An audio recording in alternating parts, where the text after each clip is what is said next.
King Charles following the announcement that the King had been diagnosed with cancer.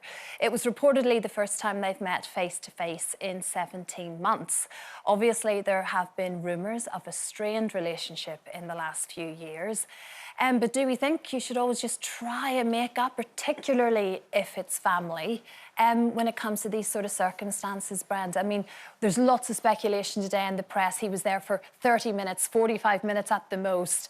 So there's lots of whispers of what happened, what didn't happen. None of us really know, obviously. Yeah, of course. But just bringing it back to us as the rest of us normal families, is this a time where people just naturally pull back together? Well, I think it depends on what the situation is.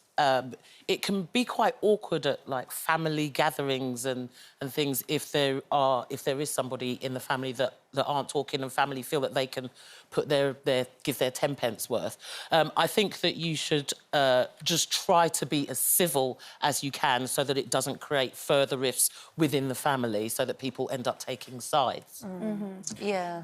I mean, I'm with you, Brenda. I think, you know, I definitely sit in that camp of life's too short and we've all got that controversial, inappropriate elderly relative that you'd rather mute sometimes. But, you know, I like to sort of let it go. But I would never judge other people's families because you don't know if somebody's been really harmful and abusive and actually it's better for everyone, for that person to be cut out of that extended family's life. For your own sake, you know, it depends on the individual's reaction to whatever the instance has been. So lucky I've never been in that position, but I'm sure if I was, I'd have to think really carefully about letting that person have access to me or my kids. Yeah. I mean, we're just saying about 17 months since they saw each other face to face, Kelly, but he did get on a plane straight away and come over. We do have to at least react to that. Yeah, I think, you know, none of us know what they are talking about, when they talk, how close or not that they are. We do not know. Like, I wouldn't know what your family's makeup is. And I also think, for me, I mean, it's a personal opinion, I think they're probably closer than it's made out to be. Remember, he's lost his mother, his granny, his grandpapa, and his dad's got cancer. He's miles away and he gets that call. He is going to get on the plane, I'm sorry, and see his father. Yeah. You know, because why wouldn't you? Because maybe the rift between his sibling isn't there. So who else has he got as well? So his family makeup are deteriorating, you know, they're kind of going. And then that word cancer, everyone hates. It's the worst thing that you can hear of someone. We all know and we've all had somebody affected by it. So for me, it's like, give them a break. He's come over, the King has got cancer. Yeah. It's their family, let them be. They've had so much stress as well. Very much.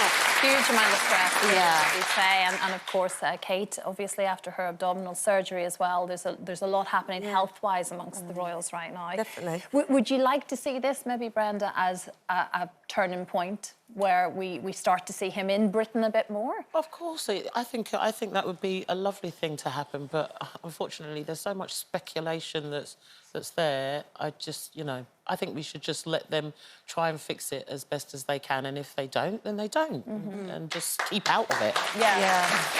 And I guess at the same time, Kelly, you can't, you know, we all choose our friends, but you can't choose your family. And like you just said, Katie, sometimes you do get hurt by a family person and it is very difficult to let go of that. And you have to appreciate that individual's point of view as well. If they are the ones that just want to step away and go, no, I can't deal with you anymore. Yeah, definitely. Because you're bad for me. I think in some families, there is really bad things you will never, ever accept. And it's like that thing, I find it quite hypocritical. If I don't speak to, like, a family member and then they have a funeral and I go and turn up at the funeral, why didn't I say hello to them or make the effort when they were alive? You know, celebrate them when they're alive.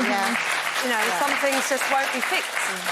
Yeah. And I think you can choose your family because you choose your mates and they become your family, personally. Yeah. A lot of people's circumstances, they become your family. So I think it's about personal interaction, personal feelings and what's happened in the past, and it's up to you as an individual to make that decision. Yeah. Find your own personal happiness in amongst everything that goes on within our family. We're a chosen family, aren't we? Loose family. Yeah, that's what you call it. Dysfunctional sometimes. But, there's a lot of love. Speaking